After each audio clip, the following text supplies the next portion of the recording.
basali effort pour réaliser un de en tant que designer B Kolosa malamu yawe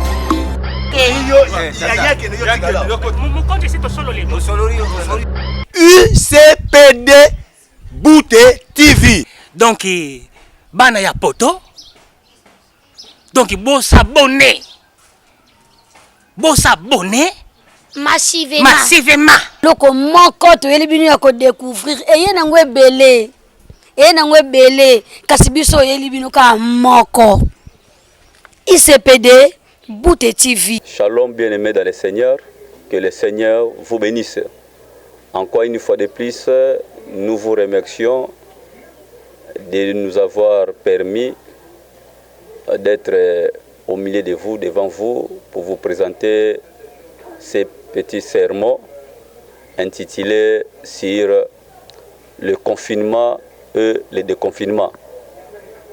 Peut-être beaucoup d'entre nous vont s'étonner.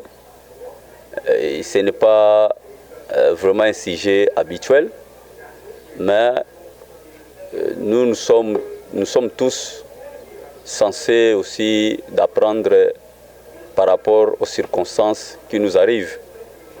Aujourd'hui, personne n'est censé d'ignorer qu'il y a un événement qui se passe sur la Terre suite à une pandémie qu'on appelle coronavirus. Et chaque fois, il y a un événement qui surgit sur la Terre. Nous en bénéficions aussi de vocabulaire. Nous en bénéficions aussi beaucoup de choses. Et il y a l'avantage, il y a des côtés bons, il y a aussi des côtés mauvais. Je sais que beaucoup de gens ils sont en train de plénicher suite à cette pandémie. Nous sommes confinés dans nos maisons. Il n'y a pas moyen de se promener ni d'acheter des vivres. Et presque partout, nous sommes en train de s'inquiéter au sujet même des denrées alimentaires, des provisionnements, et nous sommes confinés.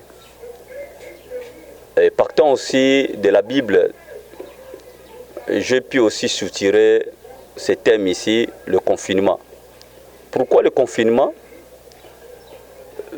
La Bible aussi nous dit, la nature aussi doit nous enseigner quelque chose. Et la première Bible que Dieu avait créée, ou les hommes sur la terre que Dieu avait donné pour utiliser, ce n'était pas la Bible ici qu'on voit ici avec des papiers. La Bible, la première Bible, même nos anciens, nos aïeux ont utilisé, c'était la nature. Dieu avait parlé avec Moïse, avec Noé plutôt. Abraham, ce n'était pas la Bible écrite, mais c'était la nature. À partir de la nature, qu'on interprétait même l'idée de Dieu, que ce que Dieu a voulu parler.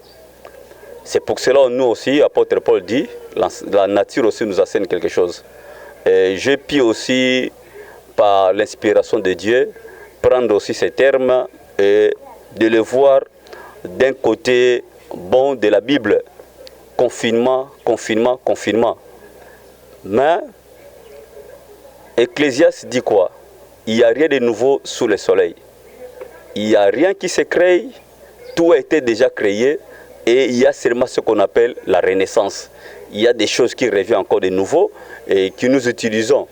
Et si le monde a utilisé le confinement, et quand j'ai regardé aussi dans la Rousse, dans mon dictionnaire Wikipédia, on interprète, on définit le confinement étant l'ensemble des dispositions prises pour empêcher la dispersion de quelque chose pour un espace donné. C'est-à-dire qu'on vous met par une limitation, vous ne pouvez pas accéder à un contrée, donc on vous met dans un confin. C'est ça qu'on appelle confinement. Et souvent on l'utilisait dans la chimie nucléaire pour les radioactifs.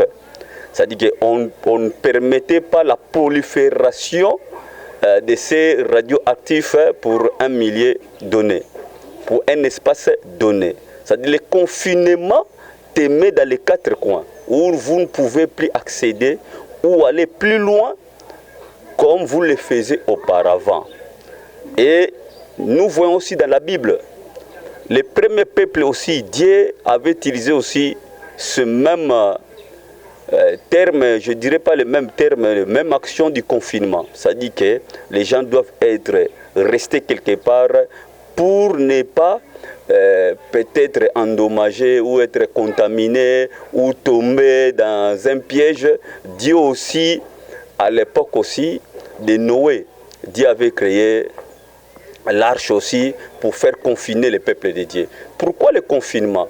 Nous voyons même les médecins aujourd'hui, ils nous disent que le seul moyen de combattre contre cette pandémie, vous devez être confiné pour éviter la contamination, pour éviter que la propagation de cette maladie puisse être aussi très grande et attaquer beaucoup de gens. C'est pour ça qu'on devait préserver une race, on devait préserver une catégorie de gens pour ne pas permettre à cette propagation de cette pandémie. C'est pour cela que les gens doivent être confinés quelque part. Et nous avons vu aussi la pandémie qui a été abattue sur la terre, et la plus grande pandémie qui a été abattue sur la terre, c'était le péché. Que les gens aussi n'oublient pas cela. Ce n'est pas seulement cette maladie, parce que la source de toutes choses vient par le péché. Quand le péché avait atteint son comble, Dieu devait préserver une race, que cette race-là ne soit pas contaminée par le péché. Et il avait créé une arche où il avait introduit toute la semence prédestinée, afin que cette semence-là ne puisse pas perdre par cette pandémie qui était le péché. C'est ça, même l'idée qu'on avait, que le monde aujourd'hui a emprunté seulement, pour les médecins empruntés, c'est déjà Dieu l'avait fait. Dieu déjà l'avait créé. Dieu avait cette idée-là de préserver une race contre les péchés qui étaient sur la terre, afin que cette race-là prédestinée, la semence prédestinée ne puisse pas être contaminée. On a vu ici, le confinement est suivi aussi de quelques préceptes. Vous devez garder les gestes barrières, vous devez garder, respecter aussi la distanciation sociale. Bien aimé, c'est quelque chose aussi très merveilleux quand je regarde ça. Je vois ça dans l'air spirituel. Comment un enfant de Dieu qui devait être aussi confiné, qui devait être aussi loin du péché, être mis à part, confiné quelque part. Oh, vous voyez dans des bandes passantes, partout dans nos télévisions, on nous dit que restez à la maison. Ne sortez pas parce qu'il y a un Covid-19. Ne sortez pas parce qu'il y a un coronavirus. Ne sortez pas. Portez votre masque. C'est la même chose que Dieu aussi avait fait. Dieu aussi avait fait aux enfants d'Israël. Regardez quand il y a eu des fléaux dans l'Égypte. Dieu devait confiner les gens de rester à la maison. De rester à la maison. Mais regardez, le médecin de ce monde, pour ne pas être contaminé, il vous dit il faut se promener avec des alcools hydroalcooliques. Il faut avoir des désinfectants. Mais je vous dis encore aujourd'hui, nous avons un désinfectant. Nous avons notre alcool hydroalcoolique. Nous l'avons pour ne pas être essuyé, ne pas être contaminé. Or, le vrai désinfectant aujourd'hui, c'est le sang de Jésus-Christ. C'est pour cela que les enfants d'Israël, ils devaient être confinés. Mais attention, ils avaient le sang sur les dents. Ils avaient leur masque qu'ils devaient porter contre la contamination, c'est être sous le sang. Et aujourd'hui, chaque chrétien qui doit être épargné du péché, de cette vie-là, il doit être confiné et être sous le sang de l'agneau, sous le sang de Jésus-Christ. C'est ça le vrai masque. C'est ça le vrai confinement. Oh, je me sens religieux. Je me sens vraiment bien. Quand la nature aussi nous enseigne, et nous devons regarder ça à un œil spirituel. Regardez, partout dans le monde, on nous met dans un couvre-feu. On vous dit ne pas sortir, ne pas aller à une distance de quelques mètres. C'est ça, le couvre-feu. Mais cela a été déjà fait en Égypte. Cela a été déjà fait. Dieu a dit à Moïse, les enfants d'Israël doivent rester dans leur maison, de ne pas sortir. Ils avaient décrété un couvre-feu. Un couvre-feu. Et la nuit, l'ange de la mort devait passer. Il devait surveiller la ville. comme on fait dans d'autres nations, vous verrez que la police circule, il fait la patrouille pour surveiller les gens qui sont hors confinement, les gens qui sont hors les mesures prises par le gouvernement. C'est vrai, avant, quand il y a quelque chose, un bon président, un bon chef d'État, il doit décréter ce qu'on appelle l'état d'urgence. Oh, nous avons le roi des rois, nous avons le seigneur des seigneurs. Lui n'a pas regardé silence. Quand le flot est venu sur la terre, quand le péché a atteint son comble, il a décrété aussi l'état d'urgence en consultant les deux chambres du Parlement, le Sénat et le Parlement. Ça crée aussi, parce qu'il ne peut jamais décréter l'état d'urgence sans consulter, par rapport à la Constitution, sans consulter les deux chambres du Parlement. Vous verrez aussi Jésus-Christ aussi, quand il devait décréter encore l'état d'urgence sur le pays, il y a eu, les deux chambres du Parlement étaient réunies. Il y a eu les 24 vieillards et les 4 êtres vivants. Il y a eu Élie et Moïse encore qui étaient représentés. Parce que normalement, c'était la loi. L'autre fois, je vous ai dit, tout ce qu'on nous enseigne, quel que soit dans les droits, quel que soit dans la médecine, quel que soit dans toute, n'importe quelle science, Dieu déjà l'a parlé, parce que c'est lui le maître de la science, c'est lui le grand docteur, c'est lui le grand professeur, c'est lui le grand savant. Lui aussi, il devait, avec les deux chambres du Parlement. On a vu Moïse, on a vu Élie, on a vu les 24 vieillards, quand il venait décréter cet état d'urgence. Et lui-même qui descend, il dit maintenant quoi? Attention, toi chrétien, attention, toi enfant de Dieu, respectez les gestes barrières. Respecter les gestes barrières, ça dit quoi? N'allez pas dans les endroits publics. Aujourd'hui, toutes les barres sont fermées. Tous les endroits publics sont fermés. Et toi, chrétien, tu regardes cela. Et toi aussi, je te dis maintenant, soyez confinés, soyez remplis du Saint-Esprit. Gardez les gestes barrières, la distanciation sociale. Si quelqu'un vient du stop coronavirus, oh, ma jeune sœur, mon jeune frère, toi qui te promènes avec des amis, toi qui te promènes avec des païens, c'est le moment de leur dire, regardez que je puisse être confiné, distance de 1 mètre, ne touchez pas parce que tu dois me suivre, je ne veux pas ça, je suis confiné sous le sang de Jésus-Christ, je suis confiné sous le baptême du Saint-Esprit. C'est ça le vrai confinement. Ce n'est pas ce que l'État nous fait ici, mais ce que la Bible nous dit. On a vu, là nous avons parlé de l'Ancien Testament, même dans le Nouveau Testament, comment les 12 apôtres qui étaient confinés dans la chambre haute, afin d'avoir un détergent, afin d'avoir aussi un désinfectant, afin d'avoir aussi l'hydroalcoolique qui était le Saint-Esprit pour les protéger contre toute pandémie du péché. Ils devaient attendre de la chambre haute. Ils étaient confinés. C'est pour cela, chaque enfant de Dieu qui est appelé par le Seigneur, la première chose, il doit être confiné. Confiné, c'est dit quoi? Rester dans la vie de consécration, rester dans la vie de la pureté, rester dans la vie de la sanctification, rester dans la vie où vous êtes baptisés du Saint-Esprit. C'est pour ça, le jour de la Pentecôte, les disciples aussi, ils étaient confinés quelque part. Ils ont gardé les distances. La distanciation sociale, ils ont gardé les gestes barrières, pas de contact avec le monde, pas de contact avec les boissons, pas de contact avec des femmes, pas de contact avec des choses bizarres. Tout était de côté. Pourquoi? Ils voulaient réserver leur vie, préserver cette race-là, la race prédestinée de Dieu. Oh, mes bien-aimés.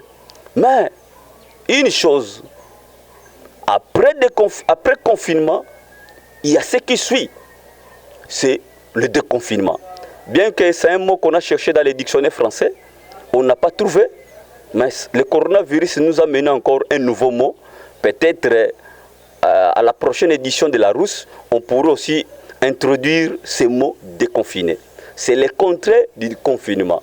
Bien-aimés, après avoir été confiné, rempli du Saint-Esprit, vous devez être aussi déconfiné.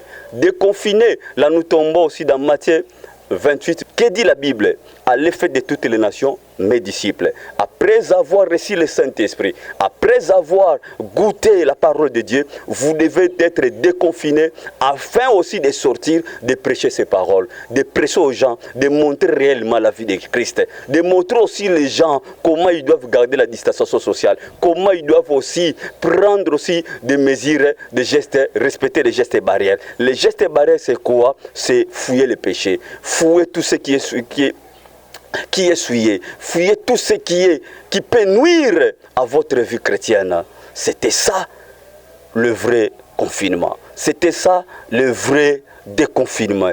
Déconfinez-vous et sortez maintenant. Et montrez aux gens que réellement Christ est vivant. Et montrez aux gens que réellement un jour il viendra aussi nous prendre pour aller quelque part.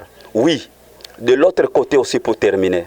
Je sais que aussi le diable aussi a pris aussi le même terme, confinement. Lui aussi, il a confiné les gens. Comment les gens aujourd'hui vivent dans les péchés? Et le diable l'a enfermé. Il les a aussi confinés. Il les a aussi gardés quelque part. Afin aussi de ne pas jouir aussi à la bénédiction du Seigneur. Comme il est écrit dans le livre de Romains, tous ont péché, sont privés de la gloire de Dieu. Et le diable aussi, il prend le même terme aussi, confiné. Il te confine quelque part, il n'y a rien qui ne marche, il n'y a rien qui ne va, il n'y a rien. Et tu te sens bloqué. C'est comme si le monde, Dieu n'existait pas. Regarde ta vie maintenant. Regarde ce qui est en train de passer, mets dans ton foyer. Même ta vie courante, il n'y a rien qui marche. Tu es confiné par le diable. Le diable t'a bloqué. Mais aujourd'hui, je te porte un remède. Je te porte un vaccin. Je te porte maintenant une inoculation contre ce confinement du diable. Tu dois être déconfiné maintenant. Au nom de Jésus, tu dois être délivré. Délivré de cette vie mauvaise. Tu dois être délivré de cette vie de livronnerie, de cette vie d'escroquerie. Tu dois être déconfiné afin de te rendre libre. La Bible dit, quand le Fils vous affranchit, vous serez réellement libre. La parole vient pour vous délivrer, pour vous déconfiner à toutes les choses mauvaises, toutes les malédictions que le diable a mis sur vous. La parole vient, il te dit maintenant, sois déconfiné maintenant, sois déconfiné, sois libre maintenant, et tu peux aller marcher, et tu peux aller au-delà de tes limites, tu peux atteindre tous les niveaux que tu veux à l'aide du Saint-Esprit. C'est poussé par le Saint-Esprit, ils ont parlé la parole du Seigneur. C'est poussé par le Saint-Esprit, aujourd'hui, les disciples, après avoir été confinés, ils ont sorti. Pour dire aux Juifs, l'heure est venue. Nous sommes dans la 3e heure du jour, où le Saint-Esprit maintenant devait parler. À tous les chrétiens comme vous êtes là, le moment d'être déconfiné est arrivé. Sortez partout prêchant la parole de Dieu.